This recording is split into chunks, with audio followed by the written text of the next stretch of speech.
എന്ന്. ലീഗിന്റെ കൊടി ഉയർത്താനോ സ്വന്തം ത്രിവർണ്ണ കൊടി ഉയർത്താനോ കഴിയാത്ത സാഹചര്യത്തിലേക്ക് ഒരു ഒത്തുതീർപ്പിന് കോൺഗ്രസ് വിധേയമാകുന്നു എന്നതാണോ വിലയിരുത്തൽ? വളരെ ശരിയാണ്. എന്തിനാണ് ഈ മുസ്ലിം ലീഗിന്റെ കൊടി അവർ നിരോധിക്കുന്നത്? ഇത് പാകിസ്ഥാൻ കൊടിയാണെന്ന് RSS പറയുമ്പോൾ ഞങ്ങളുടെ പാർട്ട്ണറുടെ കൊടിയാണെന്ന് പറയാനുള്ള തൻ്റെ ഇടം എന്തുകൊണ്ട് അവർ ഉപേക്ഷിച്ചു പോകുന്നു? എന്നാൽ വടക്കേ ഇന്ത്യയിൽ ചെന്ന RJDയുടെ കൊടി പച്ചക്കൊടിയല്ലേ? ശിവസേനയുടെ കൊടി പച്ചക്കൊടിയല്ലേ? ശിവസേനയുടെ മഞ്ഞക്കൊടിയുണ്ട്, RJDയുടെ പച്ചക്കൊടിയുണ്ട്, സമാജ്വാദി പാർട്ടിയുടെ പച്ചക്കൊടിയുണ്ട്. മുസ്ലിം ലീഗിന്റെ പച്ചക്കൊടി മാത്രം വേണ്ടെന്ന് പറയുന്നത് ഇന്ത്യ പാക് വിഭജന കാലത്തെ വർഗീയ രാഷ്ട്രീയവുമായി ബന്ധപ്പെടുത്തി ആക്രമണം വരുമ്പോൾ അതിനെ നേരിടാനുള്ള തൻ്റെ ഇടമില്ലായ്മയാണ്, കാല് വിറക്കിയാണ്. അതാണ് അവരുടെ പരാജയം. ഇത് ലീഗ് അണികളിലും സമസ്തയിലും ഒക്കെ തന്നെ വലിയ രീതിയിലുള്ള ഒരു പ്രതിഷേധം ഉണ്ടാക്കിയിട്ടുണ്ടെന്നും സമ്മർദ്ദം ഉണ്ടാക്കിയിട്ടുണ്ടെന്നുമാണോ CPM-ന്റെ വിലയിരുത്തൽ? തീർച്ചയായിട്ടും ആ വികാരം എല്ലാവർക്കും ഉണ്ട്. അപമാനിക്കപ്പെടുക എന്ന് പറഞ്ഞാൽ എന്താ?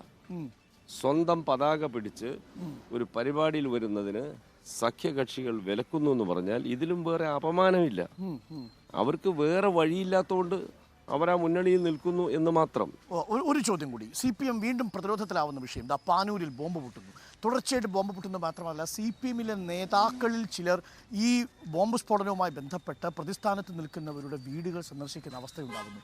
യഥാർത്ഥത്തിൽ ഇത്തരം സംഭവങ്ങൾ പാർട്ടി എങ്ങനെയാണ് ഇത് ബാധിക്കുക? പാർട്ടിയെ പ്രതിരോധത്തിലാക്കുകയല്ലേ ചെയ്യുക? അതെല്ലാം ഒരു ലോക്കൽ ഇഷ്യൂ ആണ്. CPM-ന്റെ കണ്ണൂർ ജില്ലാ കമ്മിറ്റി അതിന്റെ നിലപാട് അവർ പറഞ്ഞിട്ടുണ്ട്. അവരാരും CPIM-ന്റെ പ്രവർത്തകരല്ല എന്ന് വ്യക്തമാക്കിയിട്ടുണ്ട്. ഒരൊറ്റപ്പെട്ട സംഭവത്തെ സംസ്ഥാനത്തെ ആകെ രാഷ്ട്രീയവുമായി ബന്ധപ്പെടുത്തേണ്ട ഒരു കാര്യമില്ല. അത് കേരളത്തിൽ പ്രതിപക്ഷത്തിന് ഉയർത്തി കാണിക്കാൻ മറ്റു വിഷയങ്ങൾ ഇല്ലാത്തത് കൊണ്ട്, CPM-നെ പ്രതിരോധിക്കാൻ ഇല്ലാത്തത് കൊണ്ടാണോ ഇത്തരം വിഷയങ്ങൾ ഉയർത്തിക്കാട്ടുന്നതെന്നാണോ നിങ്ങൾ കരുതുന്നത്? ദേശീയ രാഷ്ട്രീയത്തിൽ BJP ഉയർത്തുന്ന ഉദാരവൽക്കരണ സാമ്പത്തിക നയങ്ങളെയും വർഗീയവൽക്കരണത്തെയും എതിർക്കുക, അതിനൊരു ബദൽ ഉയർത്തുക എന്നതാണ് ഇന്നത്തെ പ്രധാന ചർച്ചാ വിഷയം. അതിൽ ഒരു ഏകോപിച്ച നിലപാട് കോൺഗ്രസിന് പറയാനില്ലാത്തതുകൊണ്ട് പ്രാദേശിക വിഷയങ്ങളിലേക്ക് അവർ ചുരുങ്ങിപ്പോവുകയാണ്. ഒരു ദേശീയ പാർട്ടിയുടെ പാപ്പരത്തമാണിത്. ഓക്കെ, ഇനി ഈ ഇന്ത്യ മുന്നണി അധികാരത്തിൽ വരികയാണെങ്കിൽ നിങ്ങളുടെ പ്രധാനമന്ത്രി ആരായിരിക്കും എന്നുള്ളതാണ് BJP കേഡറിൽ നിന്ന് ഉയരുന്ന പ്രധാനപ്പെട്ട ചോദ്യം. ഉയർത്തിക്കാണിക്കാൻ ഒരു നേതാവില്ലാതെ നിങ്ങൾ CPM-നെ വോട്ട് ചെയ്ത് പ്രതിപക്ഷത്ത് കൊണ്ടിരുത്തണോ എന്നതാണ് ചോദ്യം. ആ കാര്യത്തിൽ BJP ആശങ്കപ്പെടേണ്ടതില്ല. 2004 തെരഞ്ഞെടുപ്പിൽ പ്രധാനമന്ത്രിയെ പ്രൊജക്ട് ചെയ്തിരുന്നില്ല. പക്ഷേ മുന്നണിക്ക് ഭൂരിപക്ഷം വന്നപ്പോൾ ഡോക്ടർ മൻമോഹൻ സിംഗിനെ നിർദ്ദേശിച്ചു, എല്ലാവരും ഏകാണ്ഠേന അംഗീകരിച്ചു. ഇത് തന്നെയാണ് അതിന് മുമ്പ് 89-ലുണ്ടായത്. VP സിംഗ് അന്ന് പ്രോജക്റ്റ് ചെയ്ത് നിന്നിരുന്നു.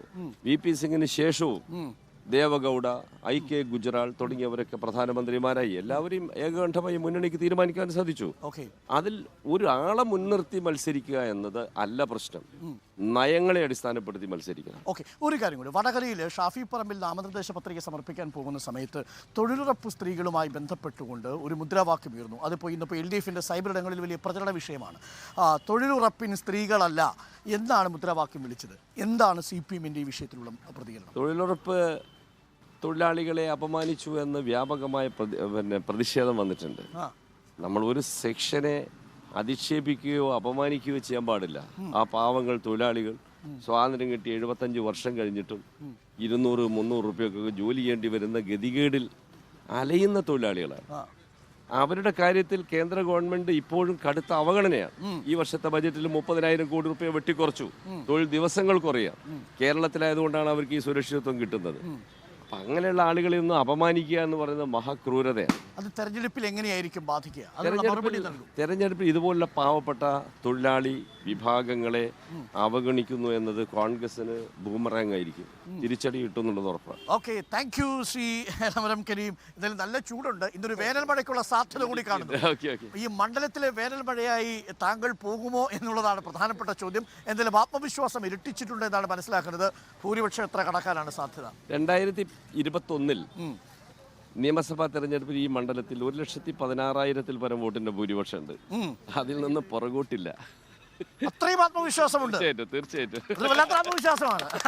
1,16,000 എന്നതാണ് അദ്ദേഹം പറയുന്നത്. അതിലൊരു വോട്ട് പിന്നോട്ടില്ല എന്നാണ്. Thank you Shri Elamaram Kareem. ആത്മവിശ്വാസം വിജയത്തിൽ വരട്ടെ. Thank U.